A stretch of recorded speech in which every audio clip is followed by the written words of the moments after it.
Welcome to CEO Money. I'm Michael Yorba. Thanks for joining with us. All right, I have Amber Billman. She is the CEO of Health Receivable Resources. Amber, welcome to the show. Thank you for having me. I'm glad you're here. All right, give us some background about you and what Receivable Resources does. Then I want to walk in through a couple of questions for you. All right. I have been with the company for 4 years. I was just recently brought in as CEO, voted in by the board about 4 months ago. Congratulations. Thank you. And basically, our company, we are a partner for healthcare, hospitals, physicians, practices, to help them achieve bringing in the most money, whether it be through insurance, patients, and just increasing their revenue. Okay. Part of that is communication, I understand. Absolutely. And that is a multi-tiered process. Give me how you're molding the company and driving it forward with, at least we'll start with the communication process. There's more to it than that, but let's start with the communication process. What is your message to the clients that you work with and the people inside of your organization that you work with in regards to communications? Communication is the key to any successful business. And I know that sounds like a cliche, but it's true. No, it is. The one thing that I tell my staff is we need to know our clients.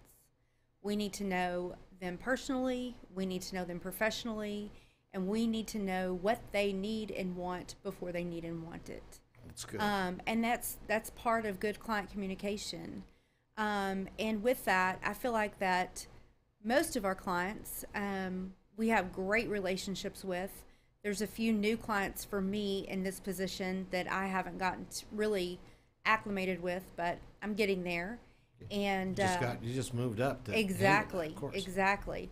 But the clients that I've had for years, I feel like I know them all very personally, and it's a partnership.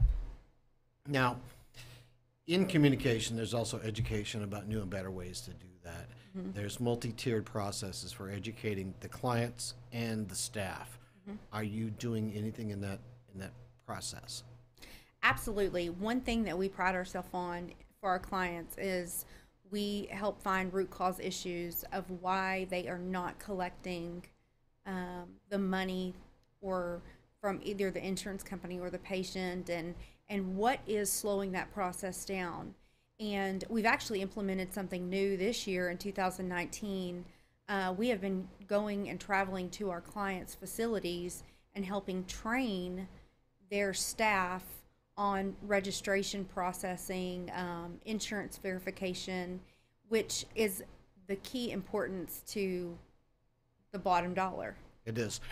Now, you wouldn't be in business unless you were performing. So when you go in and engage with, say, a new client that's unfamiliar with your processes, your educational processes, the communication, and so on, is there some kind of a benchmark that you look to try and achieve in order to create a higher revenue stream by implementing your communication and your processes and your people? Absolutely. When we go in, the first thing to find out is what's going on in their facility, right? What's going on in their office. What are the first things that we can help them with to change and to create a better revenue stream. And with that being said, we do have success stories that we can give them. A lot of our clients are in the rural element, and so a lot of them know each other.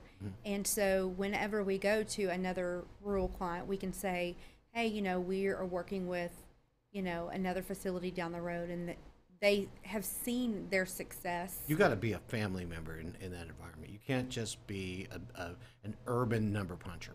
Oh, absolutely not. You have to be a family member. So you invite them into your family. Absolutely. Okay, I get it. Absolutely. We invite them into our family, and they invite us into their family. Let me jump. We only have so much time, and I got a lot I'm going to cover with you. Being able to turn bad debt into good business.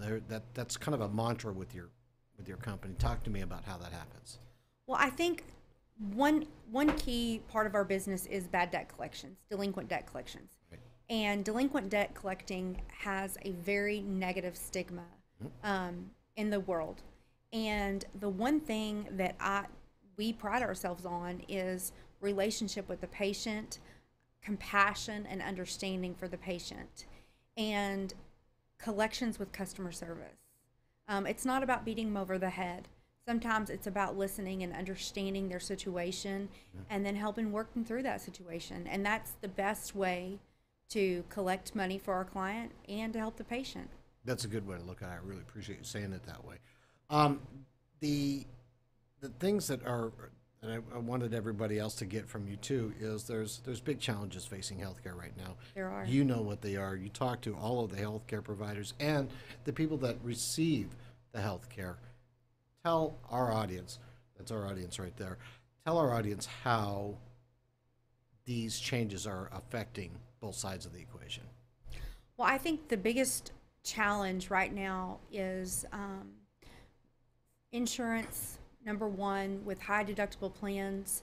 There's so many patients that they have large premiums monthly to cover their family and the insurance for their family.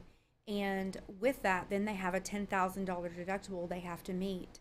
And I would say that 90% of healthcare is not pre-planned. You don't plan to have a heart attack. You don't plan to break a leg.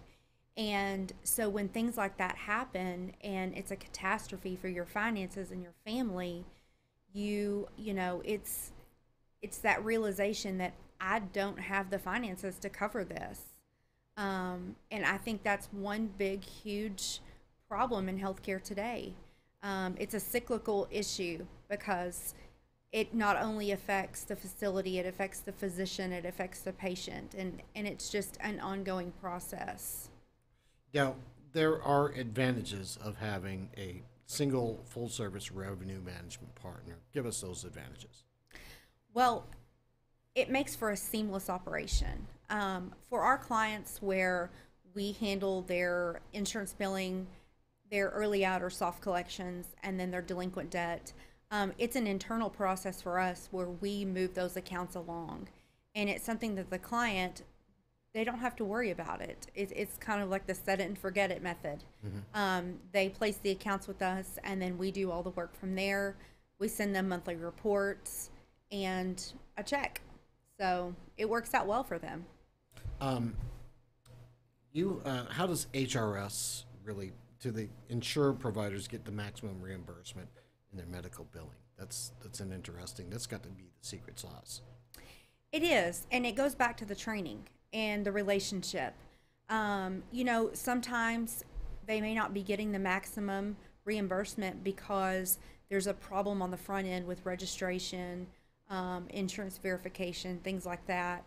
And a lot of times just that training, it increases their revenue significantly just from small changes. And so that's huge. The other thing is anytime we see that we can appeal a claim or we feel like that it's not paid, we have contracts for all of our clients, their insurance contracts. And so we review those to make sure that they're getting maximum reimbursement as well. Now, when you say a significant change in the revenue stream, and anybody that has to deal with the money, because I know every time I speak to doctors or healthcare practitioners, then I don't do the money. I just heal you. You're right. But when you say a significant change, what do you mean by that? A significant change. 20% increase in revenue stream? Absolutely. Absolutely. What's our good number for that? A good number would probably be 30 to 40%. That's big. That's huge. That's millions and millions of dollars when Yes. you're talking about big size. Absolutely. Absolutely. And the other thing is it comes back to that customer service. When you have customer service with the patient and you have that empathy for them, you can get them to pay their bill. And that also increases the revenue stream for that facility or that doctor. Got it. Well said. All right. Thank you for being a guest on today's show. All right. Thank you for having me. My pleasure. You've been watching CEO Money with Michael Yorba. Like us on Facebook, follow us on Twitter, and subscribe to our YouTube channel.